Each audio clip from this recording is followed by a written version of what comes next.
Okay, let's unpack this. Car insurance.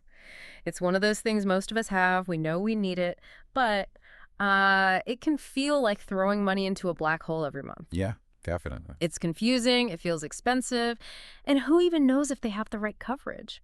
But what if understanding it just a little better could actually save you like hundreds of dollars a year? Mm. Yeah. That's exactly what we're diving into today. We've been digging into some material that promises just that, a guide, really, to navigating the world of car insurance to significantly cut down your costs. Right. Our goal is to pull out the absolute best, most actionable insights from this material, help you get informed fast, and maybe, just maybe, put some of that hard-earned money back in your pocket. It's true. The complexity of insurance can make it feel, well, impossible to tackle sometimes. But what's great about looking through this information is how it breaks everything down. It really shows that a few strategic moves and, a little bit of knowledge can turn something overwhelming into something you feel quite in control of. There are definite steps you can take, and this guide lays them out pretty clearly. So where do we even start? The very beginning, I guess. What exactly are we paying for when we get car insurance? Fundamentally, you're entering a contract. That's the core of it. You pay the insurer a regular amount, your premium, and they agree to provide financial protection if, you have an accident or if your car is damaged. Okay. To really understand your policy and where you might save, you need to know a few basic terms. There's your premium, which is that recurring payment, usually monthly. Or every 6 months sometimes. Or every 6 months, yeah. Then there's the deductible, the amount you agree to pay out of pocket for a claim before the insurance company pays anything. And finally, the different coverage types. Okay, coverage types. These sound important. Absolutely crucial. There's liability coverage, which in most places you're legally required to have it.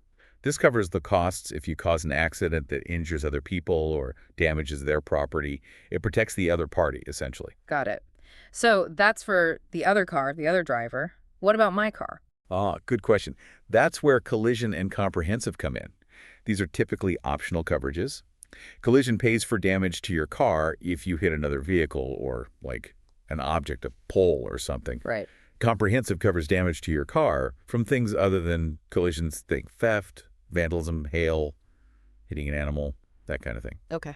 Understanding these basics isn't just jargon. It's like the foundation for making smart decisions about your specific situation, rather than just guessing or, doing what your neighbor does. And making those smart decisions is directly tied to saving money because, let's face it, car insurance bills aren't small for most of us. No, they're a significant budget item.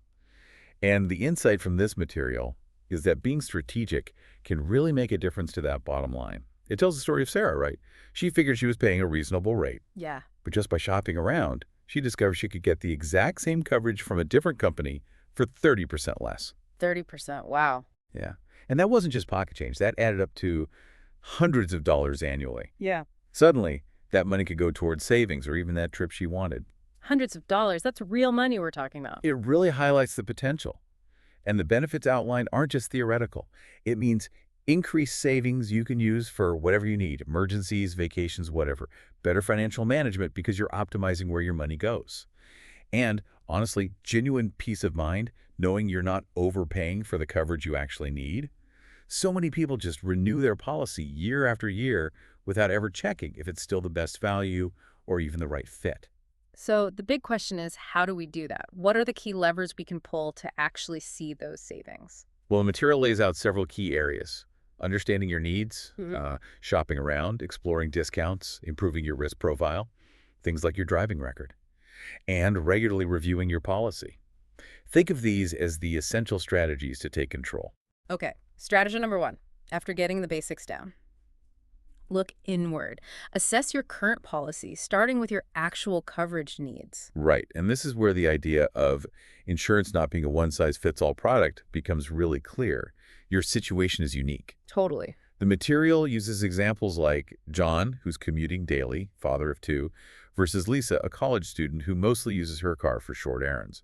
Their driving exposure and who's in the car are vastly different, so their coverage shouldn't necessarily be the same. Right. You have to ask yourself those specific questions. How often do you drive? Is it daily highway grind or just weekend trips? What's the value of your vehicle? Is it a brand new car or, an older model that's mostly depreciated? Good point. Who else drives it? And critically, What's your financial situation? Like, how much could you realistically afford to pay out of pocket if you had a claim tomorrow? Exactly. And remember that life changes. Moving to a new city or state, that can change your risk factors and even the legal requirements. So your needs might shift over time. Don't just set it and forget it. Okay, so once you've thought about the types of coverage and the limits, the next piece to examine in your own policy is the deductible. Ah, yes. The amount you pay out of pocket before insurance steps in. Hmm. This is a direct trade-off with your premium. It's pretty simple. A lower deductible means you pay less a rent if you claim, but your regular premium will be higher. And a higher deductible. Higher deductible means you pay more upfront if you have a claim, but your premium will be lower, giving you immediate savings month to month. The material highlights this using Emma's scenario, right? With a $250 deductible, her monthly premium was $150. But bumping her deductible up to $1,000 dropped her premium to just $100 a month. That's a $50 monthly saving right there. $600 over the year, purely from increasing her deductible by $750. It's a clear example of how that immediate premium difference works. It's about risk tolerance, really. But that higher deductible means you need to be prepared to pay that larger amount if you do have a claim. That's a big factor in deciding, isn't it? It absolutely is. Your comfort level, what you can comfortably afford to pay up front, if needed, is key. Also, consider your claim frequency. If you haven't filed a claim in years and don't anticipate needing to soon, maybe a higher deductible makes sense to save on premiums now. But if you've had recent claims or feel you're at higher risk, maybe not. Probably not, yeah. And check if your collision and comprehensive coverages even have different deductible options. Sometimes they do. The point is, tailoring your coverage and deductible to your specific situation helps you balance, adequate protection with affordability. So you've taken stock of where you are, what you need. The next step is proactive, actually finding the best rate out there. The material uses a great analogy like shopping for shoes, don't just buy the first pair you see. Yeah, that's a good one. Comparing quotes is non-negotiable if you want to find the best deal. This isn't just about calling one agent. You really need to get quotes from multiple companies. Rates can vary wildly for the same coverage. And there are practical steps for this, right? Gathering all your info, first your car details, VIN number, your driving history, exactly what coverage amounts you decided you need. Yep, have that ready. Then, using online comparison tools, sites like compare.com or the Zebra are mentioned as good places to start. Makes it easier. Definitely. And crucially, when you're comparing, make sure you're looking at equivalent coverage levels. You want to compare apples to apples, as the guide puts it. Otherwise, the price difference doesn't mean much. Good point. And look beyond just the price tag. Checking reviews on sites like JD Power or Consumer Reports can give you insight into a company's customer service and, importantly, how they handle claims. That can be invaluable if you ever do need to use your insurance. Yeah, the guide mentions Jamie's store there. He chose a company with a slightly higher premium because their customer service reviews were significantly better. Peace of mind was worth a few extra bucks for him. Exactly. Sometimes the cheapest isn't always the best value overall. Okay, so you've got quotes. Now it's time to layer on the discounts. This guide stresses that discounts can make a significant difference. Don't leave money on the table, right? They absolutely can shave off a substantial amount. The material lists common ones and gives a sense of the potential savings percentages you might see. These are averages, mind you, but still. Let's hear them. What should people be asking about? Okay, so there's the safe driver discount if you have a clean record, no tickets, no accidents. That can often be 10% to 20%. Nice. Multi-policy discounts are powerful. Yeah. Bundling things like your auto and homeowners or renter's insurance with the same company. That can save you 15% to 25% on your auto premium alone, sometimes even more. So it's a big one. Huge. If you're a student with good grades, like a 3.0 GPA or higher, you might qualify for a student discount maybe 5% to 15%. Driving less than a certain number of miles, often around 7,500 annually, could get you a low mileage discount, Yeah. also in the 10 to 20% range. And having certain safety features like anti-lock brakes, airbags, or anti-theft devices can sometimes earn you 5% to 20% off. Depends on the feature and the insurer. Wow, that really adds up when you start stacking them, potentially. It really does. Going back to Jamie, after he compared quotes, he realized he could bundle his auto and renter's insurance with the same company. And that multi-policy discount saved him even more than he initially found, just comparing standalone auto quotes. So it pays to ask specifically about bundling after getting initial quotes, too. Definitely. The lesson is, be diligent in comparing and be aggressive about asking about and applying for every single discount you might be eligible for. It's how you position yourself for the best rates and service. Don't assume they'll automatically apply them all. Ask. Beyond comparing and discounts, another way to potentially save, according to the guide, is strategically adjusting your coverage levels. We touched on higher deductibles, but let's revisit that now as an intentional savings strategy. Right. So once you've shopped around, you might look again at that deductible trade-off. Choosing a higher deductible means a lower premium, which is instant savings in your pocket each month. Rachel, the college student who didn't drive often, that's a good example from the guide. Yeah, tell us about her. She made the conscious decision to raise her deductible from $250 way up to $1,000. And that lowered her premium by 20%. For someone on a tight budget, that made a noticeable difference. So the reasons to consider it again are those lower premiums, the idea that you have savings ready to cover the higher deductible if needed. Yeah, you need that emergency fund buffer. And if you rarely file claims. Makes sense if you're a safe driver, low mileage. Exactly. The guide offers a quick checklist, basically. Evaluate your finances. Do you have sufficient savings? Think about your driving frequency. More driving might mean more risk. Maybe stick with lower deductible. And what's the value of your car? Does it even make sense to pay for a lower deductible on an older vehicle that isn't worth much anymore? And that last point leads into the next, maybe even more significant, adjustment option. Considering dropping comprehensive or collision coverage altogether. This sounds risky. It can be, so you have to be careful. This is a bigger decision, and it really depends on your car's age and value and your own financial situation. The guide uses the example of a 5-year-old sedan that's only worth about $5,000. Okay. If you're paying, say, $800 a year, combined for collision and comprehensive on that $5,000 car, you have to ask yourself if it's worth it. Over a couple of years, you might pay more in premiums than the car's even worth if it got totaled. Good point. So step one is find out what your car is actually worth. Like, check Kelley Blue Book or Edmunds. Yes, exactly. Get a realistic market value. And then ask yourself, if something happened, could you afford to repair or replace the car completely out of pocket without any help from insurance? That's the big question. It is. Also, what are your driving patterns like? Are you mostly doing low-risk errands, or is there higher exposure? And a crucial reminder, liability coverage is still mandatory in most places, even if you drop collision and comp. You still need to cover damage you might cause to others. Okay. The material gives potential annual savings figures if you drop these, right? Yeah, it does. Wow, Examples.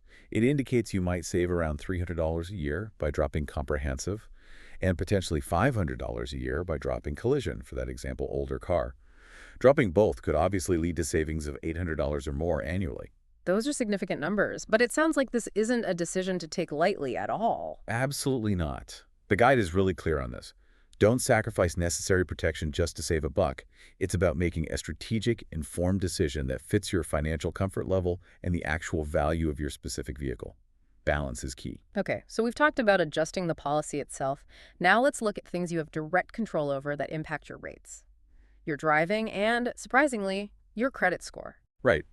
Starting with the obvious one, your driving record. The guide calls maintaining a clean record one of the most effective ways to keep premiums low. Seems intuitive, but worth emphasizing. Makes sense. If you're less likely to cause an accident, you're less of a risk to the insurer. Cheaper rates follow. Exactly. A clean record, no accidents, no violations, especially major ones, signals to insurers that you're a safer bet. The story of Tom, who really prioritized careful driving after getting a speeding ticket early on, shows how you can actively work on this. And the benefits. Lower premiums, obviously, but you might also qualify for better coverage options or perks, and there's just the peace of mind knowing you're being a responsible driver. And how do you actively work on it, according to the guide, beyond just driving safely? Well, the basics. Follow traffic laws, obviously. Avoid distractions, seriously, put the phone away. And consider taking a defensive driving course. The guide uses Lisa as an example. Taking a defensive driving course led to a 15% reduction in her premium. 15%. That's a solid payoff for a few hours spent, potentially. Definitely worth looking into, especially if you have points on your license. Now, here's where it gets really interesting, and honestly, this was new to me until looking at this material. The impact of your credit score. The guide says this plays a surprisingly significant role, and many people are unaware of it. Is that right? It's absolutely right, and it's a hidden factor for a lot of people. Insurers Use credit information, specifically a credit-based insurance score, which is a bit different from your regular score, but related because, well, industry research suggests a strong correlation. People with higher credit scores are statistically less likely to file insurance claims. Really? Why is that? The thinking is it's an indicator of overall responsibility. Someone who manages their finances well might also be more careful in other aspects of life, including driving. The hypothetical scenario in the guide is striking. Sarah, with a 750 credit score, pays $900 annually. Jake, with a 580 score, pays $1,400 for the exact same coverage. Wow. $500 difference a year just based on a credit score. That is genuinely surprising. I wouldn't have connected those dots so strongly. It really is significant in most states, though some states limit or ban its use. The guide points out key credit factors insurers look at. Your overall credit history, your debt levels — high debt can sometimes signal higher risk — how consistent you are with payments — paying bills on time is crucial — and your credit mix, showing you can manage different types of credit responsibly. Okay, so if my credit isn't great, am I just stuck paying higher rates? Not necessarily. The good news is a credit score isn't static. You can improve it. How? What does the guide suggest? Straightforward strategies, really. The big ones: always pay your bills on time, every time. Keep your credit utilization low — that's the amount of credit you're using compared to your limits, ideally below 30%. And regularly check your credit report. For errors, you can get free reports annually. Fixing errors can sometimes boost your score quickly. So improving your credit score isn't just good for getting loans, it can directly impact your car insurance premiums. Exactly. It positions you for lower rates and potentially better options, plus it builds financial security overall. It's a win-win. So we've looked at assessing your needs, shopping around, adjusting coverage, and improving your profile, driving, and credit. Let's circle back to discounts, focusing on bundling again because the material highlights it as such a powerful tool. Seems like low-hanging fruit. It really is. Bundling different types of insurance policies, typically auto plus homeowners, renters, or maybe even life insurance with a single provider, is probably one of the easiest ways to see significant discounts. The guide calls it a win-win. Yeah, because it's good for you — savings, convenience — and good for the insurer — more of your business. It often leads to considerable savings. The story of Sarah and Tom is a perfect illustration.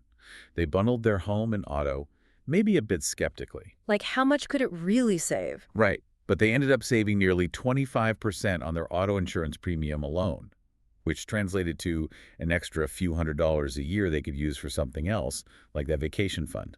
Real money. That's convincing. It is. The reasons to bundle are clear. Cost savings, often 10% to 25% off one or both policies. Convenience, one company, one bill, one point of contact. And it actually prompts you to review all your policies at once, ensuring everything is adequate and works together. Okay, so how do you maximize this? The guide suggests comparing bundling quotes specifically from different companies. Don't just assume your current insurer has the best bundle. Evaluate that the bundled coverage still meets all your needs across policies. Don't skimp on homeowners just to save on auto. And make sure you review the bundle annually to ensure it's still the best deal. Okay, bundling is key. Another type of discount worth actively pursuing is safe driver programs. What does the guide say about those? Yeah, these reward drivers who either have a clean record already or are willing to take steps to reinforce safe habits. The guide mentions these offer relatively easy savings if you qualify or participate. Like John, the cyclist. Exactly. John, an avid cyclist with a clean record, was encouraged by his insurer to take a safe driving course. He didn't just get a discount of about 15% annually, which is great, but he also mentioned he learned some valuable defensive driving techniques. So, double benefit. So, how can someone actually use these programs? What forms do they take? Well, the guide points to a few main types. Completing defensive driving courses. These are often state-approved and teach you safe techniques, review laws, and focus on accident prevention. Sometimes they can remove points, too. Okay. Then there are telematics programs. This is where the insurer tracks your actual driving habits, things like speed, hard braking, time of day you drive, mileage, usually via a little device you plug into your car or a smartphone app. The tracking thing might make some people uneasy. It can, yeah. Yeah. Privacy is a consideration. But if you're confident you're a safe driver, the guide says you can see substantial savings, sometimes up to 30%, for demonstrating consistently safe behavior. It's a trade-off. 30%'s a lot. It is. Some companies also have simpler incentive programs rewarding ongoing good behavior with points or small discounts. The simple steps are: ask your insurer what programs they offer and what the requirements are. Consciously work on safe driving habits and share your progress, especially if you're using telematics. That's how you earn the discount. Bundling and utilizing these safe driver programs together are highlighted as pathways to both substantial savings and increased peace of mind. We've covered so many actionable strategies now. It feels like we have a solid toolkit. But the guide wraps up by emphasizing one final, absolutely crucial point that kind of brings everything together. Regularly reviewing your policy, not just setting it and forgetting it. This is called crucial, essential, and necessary in the material for a reason. Your life isn't static, right? It changes. And your insurance needs change with it. You should really review your coverage needs at least annually. Think of it like an annual financial checkup. Like Jake in the guide, he bought a new car. Right. He bought a new car, probably got good coverage. But a year later, its value had depreciated quite a bit, as cars do. By reviewing his policy and adjusting his coverage down slightly, maybe increasing the deductible or slightly lowering comprehensive collision limits to match the car's current value, he saved over $300 annually, just from that quick checkup. Wow. Pays to pay attention. Definitely. An annual review is essential for several reasons, the guide points out. Assessing life changes. Did you get married? Change jobs? Move? Add a team driver? All impact rates and needs. Evaluating vehicle changes. Bought a new car, sold an old one you need to ensure you're insuring the right vehicle correctly. And identifying available discounts. Insurers update their offers all the time. Maybe you now qualify for something new. So what are the steps for this annual review? Pretty simple. Gather your current policy documents, have a quick chat with your agent or company rep to discuss any changes and ask about new discounts. And crucially, compare your current renewal rate with what other companies are offering right now. Loyalty doesn't always pay in insurance. Good advice. And it's not just about the annual review, is it? The guide stresses updating your policy immediately whenever circumstances change significantly without waiting for that yearly checkup. That's key. Waiting can mean you're underinsured if your needs have increased, like if you start driving a lot more for a new job, or you could be overpaying if they've decreased, like if you retire and drive much less. Rachel and Mike's move from a busy city to a quiet rural area is a perfect example. What happened with them? Mike updated their policy right away when they moved. Because the geographic risk was lower in their new location, fewer cars, lower accident rates, probably their premium dropped noticeably. If they'd waited until renewal, they would have overpaid for months. Okay, so what sort of circumstances should trigger an immediate call or online update to your insurer? Any significant change in your vehicle, buying, selling, trading, you need the right coverage on the right car, effective immediately. Life events like getting married or divorced can impact rates. Married drivers often get better rates. Adding a new driver, especially a teen, is a huge one that requires an immediate update. Right. Changes in your driving habits, like if your commute drastically increases or decreases in length or frequency, and if you've done something that might qualify you for a new discount, like installing an anti-sex system or completing that defensive driving course we talked about, let them know. So the message is, be proactive. Don't wait for them to ask. Absolutely. The guide's advice here is sound. Make those immediate updates for major events.